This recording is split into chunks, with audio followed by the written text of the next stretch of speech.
What's happening, everybody? Jeff Anderson here with One Fish, Two Fish, and today I want to talk to y'all about the Flounder on-demand rig. This is the single best flounder rig. If y'all are just, let's say you're like, Jeff, I just have 2 hours to go fishing. I'm at the beach and I just want to catch flounder. This is all you got to do right here. What we're going to be making today is a fish finder rig, and we're going to talk about the baits that we're going to be using on this, but I'm going to be tying this rig, and I just want to show you all that this is not only for flounder, for a lot of other inshore game fish, but I'm telling you, if you guys just want to catch flounder, this is it. So what we're going to do is we got our main line right here. I don't know, 15, 20 pound test, normal inshore rod, bass rod, whatever you got. And what we're gonna do is you got our main line right here. Let me pull off some more line. Okay, so we have our main line right here. And what we're gonna do is we have these egg weight sinkers. So we have different sizes of egg weights. This is a 3/8 ounce egg weight. This is a 3/4 ounce. This is a 1 ounce. So I'm typically using, I like to use the lightest that I can use with that bait being able to sit on the bottom. And sometimes if it's like a heavy current, you want something that actually is going to drift a little bit on the bottom. If you throw a 1 ounce weight on this little kind of inshore rod, we call them trout rods in saltwater fishing, then it's really not gonna work the best. This weight's just a little bit too big. But if you're fishing let's say you're fishing off of like a pier, or you're fishing like a near shore wreck, or you're fishing like a really heavy current, then we do have a little bit of that larger, that 1 ounce egg weight.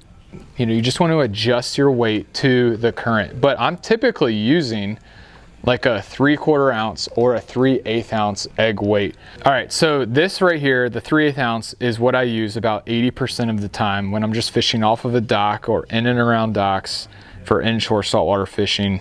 All right, so all you're gonna do is just slide this egg weight on your main line, just like that. Then you have a two-way swivel. All right, so we've got our egg weight on our main line. Then what we're gonna do is we're gonna take a two-way swivel, or a two-way barrel swivel, and then you're just going to, I actually like to use a polymer knot right here for this one. That way, if I use a like a clinch knot or anything like that, sometimes with braid, it'll actually slip out.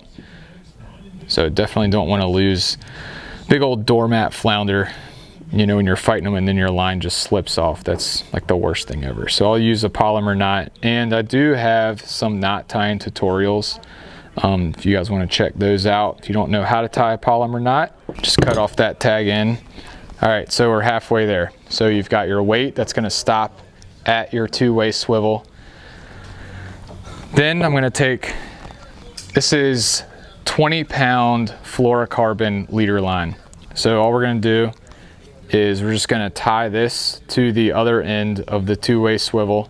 And for this one, since it's not braid, I can use that clinch knot. So I'll just go around 5 times, 2, 3, 4, 5.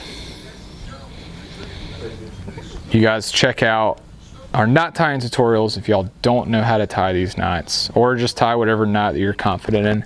Dentist is not gonna like this video. All right, so now what we're gonna do is we're gonna just tie our hook on the end of the line. And I usually like to use a 1 or a 2/0 hook. Definitely don't need something too big, especially for the bait that we're using 90% of the time. If we're using big spot or like bigger crooker, then we will size up our hooks. But 90% of the time, just this 2/0 little inline octopus circle is perfect. Some people use kale hooks for flounder. That's fine. And then I'll usually do about 2 feet of leader line. Definitely don't want it too long, but we don't want it too short. So I'm gonna do a polymer knot. And in case y'all didn't get it or don't know how to tie one, for a polymer knot, all you're gonna do is you're just going to fold the line over on itself. All right, so take this loop right here. So all we did is we folded the line over on itself. Take this loop and put it through the eye of the hook. So it's just like this right here. So the line is doubled over. And all you're gonna do is just tie a simple overhand knot. All right, so all we did is we tied an overhand knot with the line doubled over on itself. Now we have this loop right here. Really easy. All you're gonna do is you're just gonna put the hook through the loop just like that. And then you're just gonna pull your main line down and it's gonna cinch it down. And that right there is how you tie a really easy polymer knot. Cut off that tag in, pull it down nice and tight. All right, so the bait that we're gonna use for this Flounder on demand rig is either gonna be a mud minnow or a shrimp. There's a lot of other baits that you can use. You can even use squid, you can use bluefish belly, croaker belly, cobia belly, but I really like this mud minnow or even finger mullet. You can cast net finger mullet and some tackle shops have them, but anything live, you're gonna go right through. Let me show you all that. I don't think y'all saw that. So when I'm hooking, all right, so when I'm hooking this mud minnow, I'm gonna go right through the lip, both lips, the bottom and the top lip, just like that. And these mud minnows have a really strong kind of like jaw structure right here. So you don't want to go through too far up their head, like into their brain, but you do want to just go right through their lips so the minnow is nice and lively and happy. And that right there, people, that is a Flounder on demand rig right here.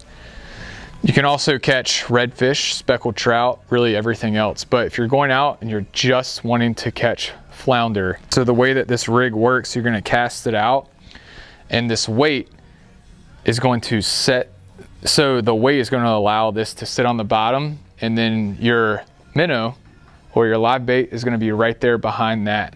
Yeah, so that's how this rig works. So you just have your weight, it's gonna sit on the bottom just like that, and then your minnow is gonna be right behind this. Or I do have some shrimp, so you can put shrimp on this hook too, live shrimp, or this right here is fresh shrimp that's not alive, but it's got the head on. So this is really good as well for flounder. I typically use shrimp or smaller live bait. I really like smaller live bait, like a smaller finger mullet or this mud minnow gudgeon. And that's it. You can cast it out and just let it sit on the bottom. I like to fish the flounder are typically gonna be in areas where the current is gonna be a little bit stronger, and that's okay if you cast this out and you're gonna have it kind of drift back to you. Or sometimes you wanna cast it out and you just wanna let it sit there. That's fine too. Or if you wanna give it a little bit of action, you can cast it out, make sure it's on the bottom, and all you're gonna do is you're just going to slowly reel it back and you're just going to lift up your rod tip very, very, very slow. You do not need to jig it. Honestly, all you're doing is you're just trying to cover some ground and just reel it back to you very, very, very slow. But honestly, all I'm doing is I just like come up on my rod tip just a little bit, and then as it is coming back down, I'll just do a really slow crank. And I really want to make sure that I'm feeling the bottom. So that's really, really important. But that, you guys, is the Flounder on demand rig. It's a fish finder rig, and you put some live bait on that, the little hook or some shrimp, you guys will be catching flounder. So that's all I got for today, you guys. Get up off your butt, catch yourself some fish. Peace out.